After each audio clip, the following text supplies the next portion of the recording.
Apa itu investasi? Investasi adalah suatu aktivitas menempatkan dana pada suatu periode tertentu dengan harapan penggunaan dana tersebut bisa menghasilkan keuntungan dan atau peningkatan nilai investasi. Oke, kembali ke laptop. Jadi, ketika kita berinvestasi dalam bentuk tanah, keuntungan apa saja yang akan kita dapatkan? Yang pertama, keuntungan capital gain. Capital gain merupakan salah satu yang sangat disukai oleh teman-teman investor. Pasalnya, capital gain menjadi lumbung keuntungan bagi para investor. Capital gain atau keuntungan modal ialah keuntungan yang diperoleh ketika penjualan aset mempunyai harga jual yang lebih tinggi daripada harga beli. Siapapun tahu, harga tanah terus-menerus dan akan terus meningkat mengalami kenaikan. Properti yang memiliki return and capital gain tinggi, seperti tanah, sebaiknya jangan dijual dalam waktu singkat.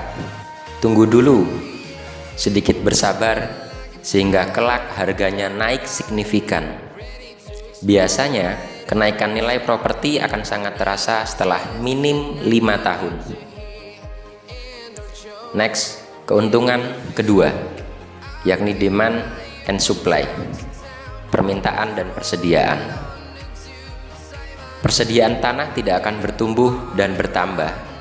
Sebaliknya, permintaan atau kebutuhan akan tanah semakin bertambah seiring pertumbuhan laju penduduk yang membutuhkan lahan tinggal. Itu rumus pasti, ibarat 1 tambah 1 pasti 2. Karena keterbatasan lahan yang ada itulah kenapa tanah di pusat kota harganya sangat tinggi. Karena menurut prinsip ekonomi, dengan semakin banyak permintaan maka akan semakin tinggi juga penawarannya. Keuntungan yang ketiga dari sisi efisiensi biaya, bahwa tidak ada kos perawatan. Berbeda dengan properti berupa bangunan seperti rumah, ruko, kios yang harus tetap ada anggaran maintenance sehingga kerap merogoh kocek setiap tahunnya. Bahkan, jika tidak mau ribet, beli tanah tanpa kita apa-apakan, cukup dijemur saja sudah pasti untung. 4.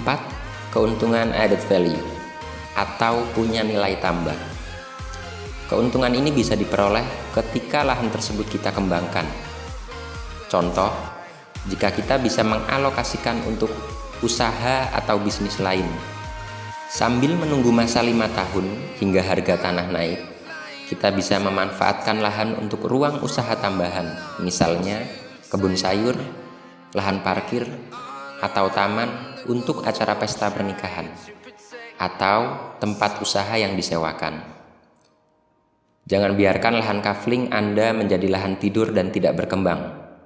Dengan demikian, Anda tetap mendapatkan keuntungan sambil menunggu keuntungan besar lainnya. Tertarik untuk berinvestasi kafling di lokasi yang siap berkembang dan membuat harganya melambung tinggi di masa mendatang? Coba tengok kafling Cahaya Tunggarno Hills deh, barangkali cocok.